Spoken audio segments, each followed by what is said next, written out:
Ricky Gervais versus Hollywood actors. Golden Globes 2020. At the 2020 Golden Globes, Ricky Gervais used his opening monologue to call out what he framed as industry hypocrisy, actors giving moral lectures while working for companies or participating in practices at odds with those lectures. If you do win an award tonight, don't use it as a platform to make a political speech, right? You're in no position to lecture the public about anything. That's true. He mocked Apple and Tim Cook for promoting socially conscious shows on Apple TV+, while the company was criticized for using overseas sweatshops. Superb drama about the importance of dignity and doing the right thing, made by a company that runs sweatshops in China. What? He targeted Leonardo DiCaprio with a viral joke about how Once Upon a Time in Hollywood was so long that by the end of the movie, DiCaprio's date was already too old for him. Leonardo DiCaprio attended the premiere, and by the end, his date was too old for him. He roasted Jeff Bezos by introducing him as the richest man in the world, then pivoted to jabs about Amazon warehouse workers. And he went after the actors in the room directly, telling them not to use their acceptance speeches to push politics, ordering them instead to thank your agent and your God and fucks off. If you win, right, come up, accept your little award, thank your agent and your God, and fuck off, okay? By attaching these pointed examples, Apple, DiCaprio, Bezos, and the actors in the room, to his larger critique of performative activism, he converted a general complaint into a direct confrontation. The jokes forced on-camera reactions from the very people being targeted, turning the award show into a stage for viral moments. The room produced mixed responses, laughter, discomfort, and visible grimaces. Even Prince Andrew's like, come on, Leo, mate, you know. While the monologue's sharpest clips spread quickly across social media. This editing effect amplified the message to audiences outside the ceremony, reframing the moment online as Ricky Gervais dismantling woke Hollywood in real time. This segment demonstrates a repeatable pattern, using the visibility of an awards show monologue to link celebrity moral claims to specific contradictions, generating viral proof points for audiences primed to see comedians destroying woke performers. Dave Chappelle versus woke Hollywood actors and activists. Across Netflix specials like Sticks and Stones 2019 and The Closer 2021, Dave Chappelle targeted the culture of identity politics and cancel campaigns surrounding Hollywood. Does it actually mean to be equal? You know what I mean? Like, if women are actually equal to men, then there would be no WNBA, would there? His routines moved beyond general commentary and attached his arguments to high-profile figures and controversies. He mocked Jussie Smollett's staged hate crime case, nicknaming him Juicy Smollett, framing it as evidence of elite actors fabricating narratives for sympathy. Juicy Smollett is a very famous French actor. He was in Chicago late at night and was the victim. He compared DaBaby's career trajectory to highlight what he saw as industry hypocrisy, noting that the rapper shot a man in Walmart without losing his record deal, but offensive remarks during a concert nearly ended his career. He aligned himself with J.K. Rowling by saying he was Team TERF and argued that gender is a fact, a line that went viral for connecting his position directly to one of Hollywood's most polarizing debates. I'm Team TERF. I agree, man. Gender is a fact. He also revisited the controversy around Kevin Hart losing the 2019 Oscars hosting Gig over old tweets, arguing that online pile-ons were being used to gatekeep Hollywood roles. Reactions from Hollywood actors and activists were immediate. Elliot Page used press appearances to condemn the material, linking it to broader struggles faced by trans performers. Netflix employees staged walkouts in protest, with activists and groups like GLAAD amplifying criticism. At the same time, Netflix CEO Ted Sarandos circulated internal memos defending Chappelle on free expression grounds before later softening his stance under pressure. For comedian Dave Chappelle to be canceled for making jokes about transgender people in his latest Netflix special. By weaving these controversies, Smollett, DaBaby, Rowling, Hart, into his act, Chappelle created a series of moments where comedy collided directly with Hollywood's public values. The specials generated viral clips, celebrity responses, and corporate fallout, framing him not just as a comedian telling jokes, but as a direct challenger to the woke actors and activists shaping cultural discourse. Chris Rock versus Will Smith and Hollywood sensitivity. Chris Rock's confrontation with Will Will Smith at the 2022 Oscars became one of the most high-profile examples of a comedian colliding with Hollywood actors over sensitivity and boundaries. Rock delivered a joke about Jada Pinkett Smith's shaved head, comparing her to G.I. Jane. Jada, I love you. G.I. Jane 2, can't wait to see it. All right? What? Jada's alopecia diagnosis gave the remark an unintended personal weight, and Will Smith responded by walking on stage and slapping Rock in front of a live global audience.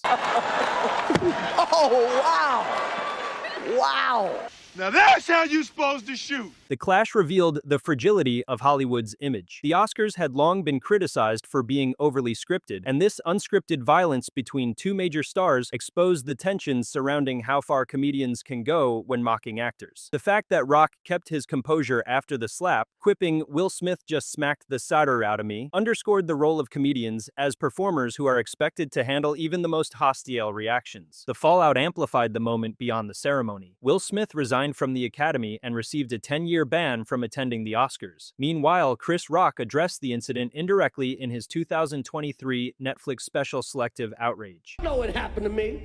Getting smacked by Suge Smith. Everybody knows. I got summertime ringing in my ear. He ridiculed Smith for practicing selective morality, saying Smith lashed out at him but had tolerated jokes and criticism from others for years. Rock also called attention to Jada's previous public entanglements, reframing the slap as misdirected anger rather than justified defense.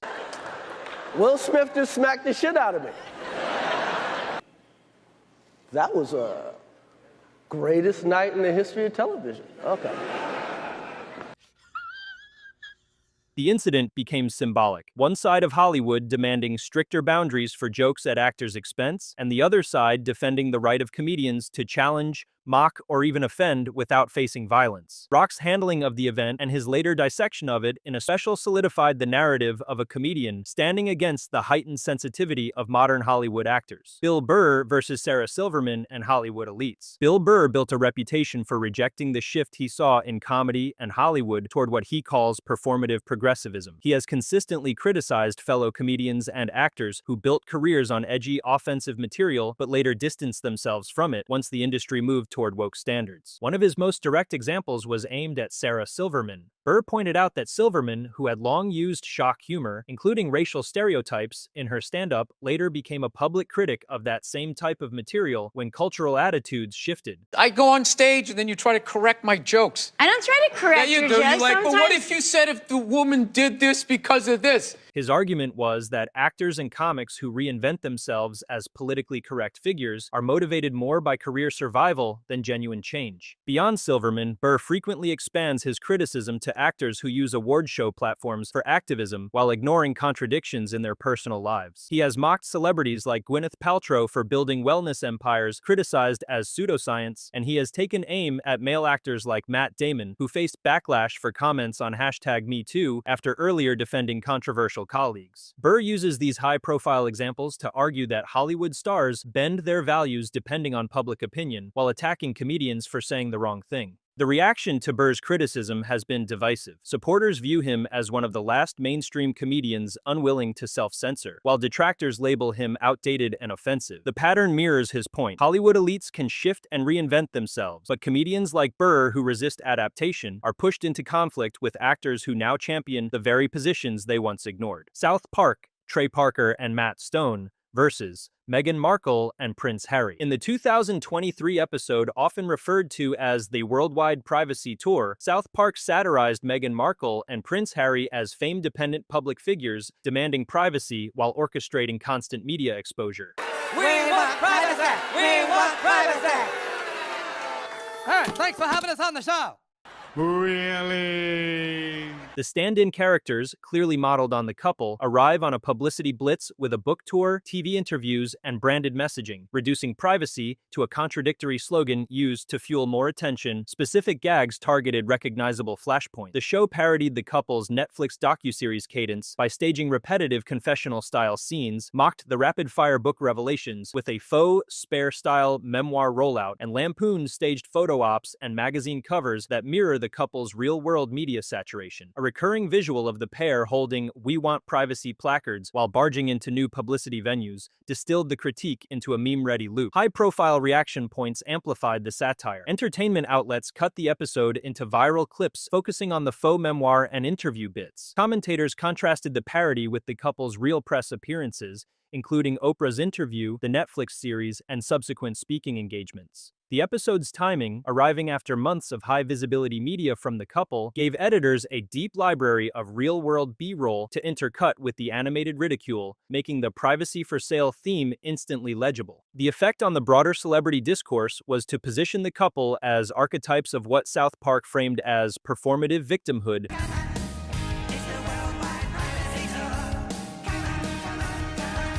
Stop it. Get some help. And monetized grievance. By tying specific, widely recognized media moments to exaggerated animated doubles, Parker and Stone converted a general complaint about celebrity hypocrisy into a pointed, repeatable template. Show the ask for privacy, then smash cut to another publicity move, and let the contradiction carry the punchline. Bill Maher versus Hollywood actors and awards activism. On Real Time, Bill Maher ties specific celebrity moments to his claim that awards culture turned into moral theater. He points to Frances McDormand's 2018 Oscars inclusion rider called during her Best Actress speech, Joaquin Phoenix's 2020 Oscars speech about systemic injustice and the dairy industry. We feel entitled to artificially inseminate a cow, and when she gives birth, we steal her baby, even though her cries of anguish are unmistakable. And the Academy's Best Picture inclusion standards announced in 2020 for implementation by the 2024 ceremony as marquee examples of messaging overtaking entertainment. He often singles out Alyssa Milano as emblematic of Twitter-first activism. One of the most cited examples is Milano's 2019 sex strike campaign as a protest tactic, followed by constant political threads that rarely connect to measurable outcomes. I think it's about awareness. I think that we need to take this incredibly seriously. The contrast he draws is between viral calls to action and limited real-world change. He contrasts that with actors like Mark Ruffalo, highlighting the gap between climate activism and promotion of massive, resource-intensive studio franchises. If you keep your money in the fossil fuel industry, you are hurting your children, you are hurting the future generations.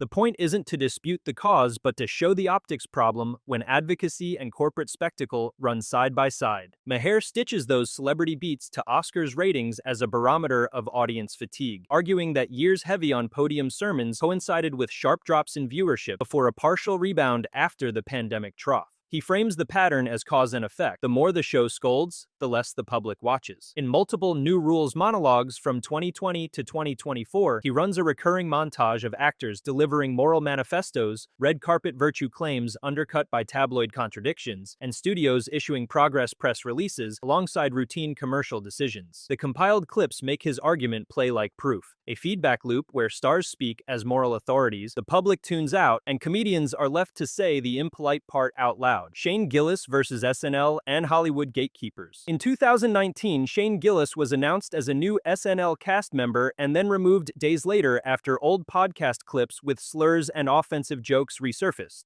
Chinatown's fucking nuts. It's crazy, dude. It is full fucking China, dude. God damn, that was racist.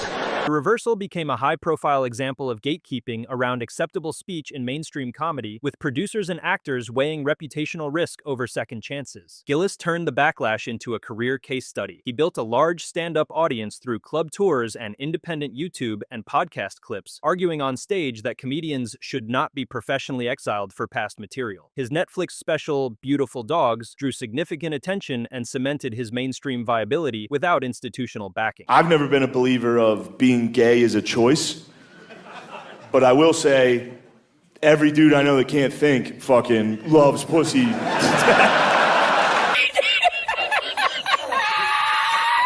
The narrative flipped when he later appeared on SNL as the host, signaling that the same institution that removed him would platform him once his audience proved durable. For critics, the booking looked like compromise under market pressure. For supporters, it was validation that audience demand can override industry efforts to police comedic boundaries. High-profile reactions framed the arc as a referendum on cancellation and redemption. Comedians who had criticized SNL's decision used Gillis's success to argue that gatekeeping is losing power. Commentators Commentators who supported his removal pointed to the initial firing as proof the industry can still enforce norms even if later bookings complicate the message. The case provides a clean template for your explainer: a rapid cancellation by a marquee show, independent audience building that bypasses studio structures, and a return to the same stage that once rejected him. The sequence illustrates how a comedian can destroy gatekeeper leverage by converting controversy into sustained demand. Tim Dillon versus Hollywood virtue signaling.